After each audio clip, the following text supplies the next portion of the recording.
किसान भाइयों, स्वागत है आप लोगों का और एक नई वीडियो में। इस वीडियो में मैं बात करूंगा जिमीकंद की खेती के बारे में।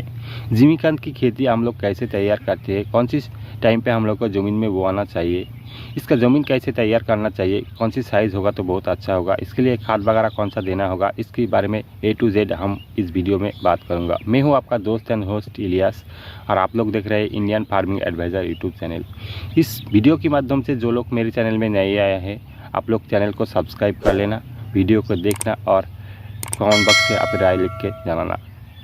तो सबसे पहले हम लोग जानेंगे ज़मीन कैसे तैयार करते हैं। ज़मीन तैयार यानी ओल को हम लोग अगर प्लांटेशन करते हैं तो इससे पहले हम लोग को ज़मीन तैयार करना ज़रूरी होता है। ज़मीन तैयार करना ज़रूरी इसलिए होता है, अगर ज़मीन तैयार अच्छी तरह से नहीं करूँगा तो क्या होगा, बाद में जिमीकंद अच्छा नहीं आएगा, साइज़ नहीं अच्छा आएगा। इसलिए हम लोग को मिट्टी कैसे बनाना चाहिए। देखिए, जब हम लोग जिमीकंद को लगाएंगे उससे पहले हम लोग को 1 महीने तक ज़मीन को छोड़ देना चाहिए। उसके धूप से बहुत अच्छी तरह से ज़मीन को सूखा लेना चाहिए। सूखा लेने के बाद हम लोग को 3-4 बार प्लाव चला के उसके बाद रोटावेटर मार के ज़मीन को सफेद कर लेना चाहिए। मिट्टी कैसे होना चाहिए, मेरे हाथ में देखिए, ऐसे मिट्टी ऐसे भुरभुरा होना चाहिए। अगर मिट्टी भुरभुरा नहीं होगा तो जिमीकंद अच्छी तरह से नहीं आएगा। इसलिए हम लोग को ऐसे भुरभुरा करके मिट्टी को तैयार करना पड़ेगा। जब हम लोग मिट्टी को तैयार करेंगे उस टाइम पे हम लोग को स्पेशल डोज में जो खाद आता है पूरा खाद ज़मीन में दे देना चाहिए। ज़मीन में दे के उसको प्लाव चला के फिर से एक बार रोटावेटर मार के सफेद कर लेना चाहिए। सफेद कर लेने के बाद हम लोग इसके ऊपर जिमीकंद को बोएंगे। तो प्लांटेशन करने से पहले हम लोग को कौन कौन सी खाद देना पड़ेगा। 1 एकड़ ज़मीन में अगर हम लोग गोबर की सड़े हुए खाद दूंगा तो इसमें कम से कम 4 से 5 ठेले गोबर की खाद देके उसके ऊपर रोटावेटर मार के फिर उसको मिट्टी के साथ मिला देना चाहिए। जब हम लोग जिमीकंद ज़मीन में प्लांटेशन करूँगा उस टाइम पे हम लोग को क्या करना पड़ेगा, उस टाइम पे 1 हफ्ता पहले हम लोग को क्या करना चाहिए, जितना रासायनिक खाद आता है तो रासायनिक खाद को हम लोग को देना। रासायनिक खाद के रूप में हम लोग को इस टाइम पे क्या करना पड़ेगा, इस टाइम पे हम लोग को रासायनिक खाद के रूप में 2 बोरी 10-26-26 करके जो NPK आते हैं उसको छिड़काव कर देना पड़ेगा। छिड़काव करके उसको फिर से मिट्टी में मिला देना चाहिए। मिट्टी में मिला दे के बाद में हम लोगों को इसके गड्ढे तैयार करके उसके ऊपर बोआना चाहिए। तो जिमीकंद को बोआने के लिए कौन सी टाइम बहुत अच्छा होता है, इसके बारे में मैं अब बात करूँगा। तो सूरन की खेती करने के लिए कौन सी महीना ज़मीन तैयार करना बहुत अच्छा होता है, इसके लिए हम लोगों को मार्च और अप्रैल महीने को चुनना होगा।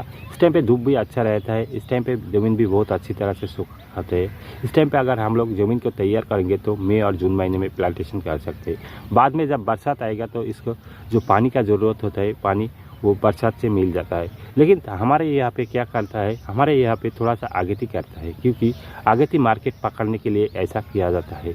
हमारे यहाँ पे जनवरी और फरवरी महीने में इस ज़मीन को तैयार किया जाता है। ज़मीन को तैयार करने के बाद फरवरी के लास्ट टाइम पे इसको प्लांटेशन शुरू हो जाता है। मार्च और अप्रैल महीने तक इस प्लांटेशन चलता है। आपके एरिया में कौन सी टाइम पे करता है ये मुझे कमेंट करके बताना। मैं जिस एरिया से बिलोंग करता हूँ ये है वेस्ट बंगाल का मुर्शिदाबाद ज़िला का जलंगी ब्लॉक है। इस यहाँ से हम लोग बिलोंग करते हैं। यहाँ पे ऐसे ही होता है। आपके एरिया में कैसे होता है मुझे कमेंट करके बताना।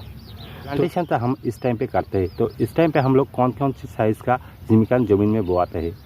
देखिए, परफेक्ट जो माना जाता है वो है 250 से 300 ग्राम तक जो जिमीकंद की साइज़ होता है वो बीज में से काट के ज़मीन में बोआ जाता है।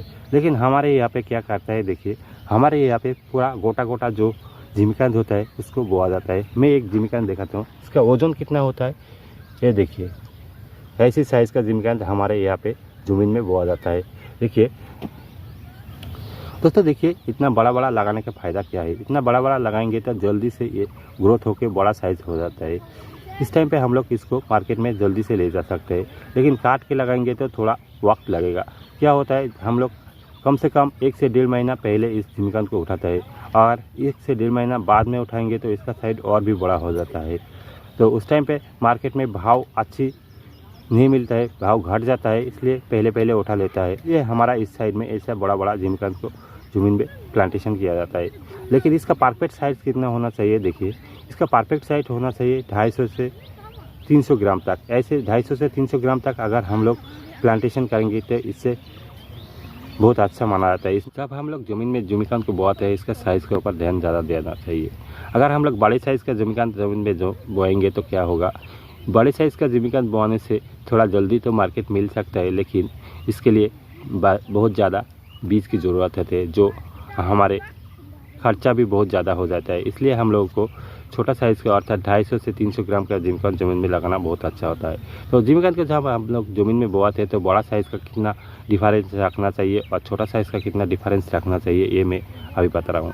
देखिए, जब बड़ा साइज़ का जिमीकंद आप लोग ज़मीन में बोएंगे तो प्लांट से प्लांट की दूरी रखेंगे 3.5 फीट और लाइन से लाइन की दूरी भी 3.5 फीट रखना पड़ेगा। और छोटी सी जिमीकंद अगर हम लोग काट के 250 से 300 ग्राम की जिमीकंद अगर ज़मीन में बोएंगे तो इसके लिए दूरी रखना पड़ेगा 2.5 फीट करके। अगर 2.5 फीट करके हम लोग इस ज़मीन में बोएंगे तो इसमें ज़्यादा प्लांट भी आएगा और बाद में इससे हम लोग बहुत फ़ायदा भी पा सकते हैं। अगर बड़ा साइज़ का होगा तो इसके लिए हम लोगों को जल्दी मार्केट पकड़ने से इसका पैसा भी अच्छा होता है। आपका एरिया में कैसे लगाता है ये मुझे कमेंट करके बताना। देखिए, आप छोटा साइज़ की भी लगा सकते हैं, बड़ा साइज़ की भी लगा सकते हैं, इसमें कोई दिक्कत की बात नहीं। ये मार्केट पकड़ने के ऊपर निर्भर करता है। आपके एरिया में मार्केट अगर जल्दी मिलता है तो बहुत बड़ा साइज़ का लगाइए। अगर आपके एरिया में मार्केट बाद में मिलता है तो आप लोग वहाँ पे छोटा साइज़ का भी लगा सकते हैं। ऐसे कुछ एरिया में ऐसे करके रख देता है, लेकिन हमारे यहाँ पे बाद में डिस्टेंस मेंटेनेंस करके लाइन से लाइन के ऊपर बेड बनाया जाता है। बेड बनाने से फ़ायदा क्या होता है, जब हम लोग इसके ऊपर पानी देता है तो पानी अच्छी तरह से देना पड़ता है। यहाँ पे डीप इरिगेशन के माध्यम से पानी नहीं दिया जाता है, यहाँ पे फ्लैट इरिगेशन के माध्यम से पानी दिया जाता है। आपके एरिया में अगर डीप इरिगेशन के माध्यम से पानी देगा जाएगा तो आप लोग कैसे भी रख सकते हैं। बाद में मिट्टी चढ़ाना पड़ेगा आपको। यहाँ से पहले ही हमारे यहाँ पे पहले ही मिट्टी चढ़ा देता है। मिट्टी चढ़ा के ऐसे तैयार करता है। हाँ, कैसे मिट्टी चढ़ाता है ये मैं आप लोगों को थोड़ा सा दिखाई दे रहा हूँ। देखिए, यहाँ पे जो कोदाली लेके ऐसे मिट्टी को पहले 4-5 जिमीकंद को लेके एक साइड से कर रहा है। बाद में क्या करता है, बाद में इसको ऐसे बेड की तरफ बनाया जाता है। देखिए, कोदाली से ऐसे बेड की तरफ बनाया देता है, दिखाई दे रहा है आपको, ऐसे कर दिया जाता है। ऐसे करने के फ़ायदा क्या है, ऐसे करने से हमारे यहाँ पे जितना पानी की ज़रूरत होती है पानी कम लगता है और बाद में जब बरसात आती है, बरसात में टाइम पे पानी सही तरह से निकल के जाता है। ये तो जब जिमीकंद को लगाना कंप्लीट होता है तब ज़मीन देखने में कैसा लगता है। देखिए, इस साइड पे वीडियो में दिखाई दे रहा है ना, ऐसा लगता है। ऐसा बेड सिस्टम करके हमारा इस साइड में जिमीकंद को बोआ जाता है। क्या होता है, जब ज़मीन ढलान रहता है ना, उस ज़मीन में क्या होता है, ऊपर की तरफ पानी नहीं रहता है, नीचे पूरा पानी चला आता है। इसलिए ऐसा करके अगर हम लोग ज़मीन में जिमीकंद को बोएंगे और ऐसा बेड बनाएंगे तो क्या होगा, हर जगह में पानी सही तरह से रहेगा। और एक फ़ायदा क्या है, हम लोग जब धनिया की बीज बोआते हैं उस टाइम पे ऐसे बेड बनाना पड़ता है। तो जिमीकंद के साथ हमारे इस साइड में गर्मियों में धनिया की पत्ती की खेती किया जाता है। इसलिए ऐसा करके अगर हम लोग जिमीकंद को बोआ देता है तो इस ज़मीन में हम लोग धनिया की पत्ती भी ले सकते हैं। इसमें फ़ायदा क्या होगा, इसमें फ़ायदा ये होगा, अगर हम लोग इसमें धनिया की पत्ती लेंगे तो क्या होगा, इसके आधा पैसा इस जिमीकंद का इस धनिया की पत्ती से आ जाएगा। इसलिए ऐसा करके बेड तैयार करना पड़ता है। आपके एरिया में ऐसा करके करता है कि हाँ, मुझे कमेंट करके बात। आज की इस वीडियो में मैं इतना ही आप लोगों को बता रहा हूँ। और एक वीडियो में मैं बात करूँगा जिमीकंद की देखभाल के बारे में। उस वीडियो में बताऊँगा जो जिमीकंद के पौधे निकल के आने से हम लोगों को क्या क्या देखभाल करना पड़ेगा, क्या क्या न्यूट्रिशन बाद में देना पड़ेगा और क्या क्या पानी की मैनेजमेंट कैसे करना पड़ेगा, इसके बारे में बात करूँगा।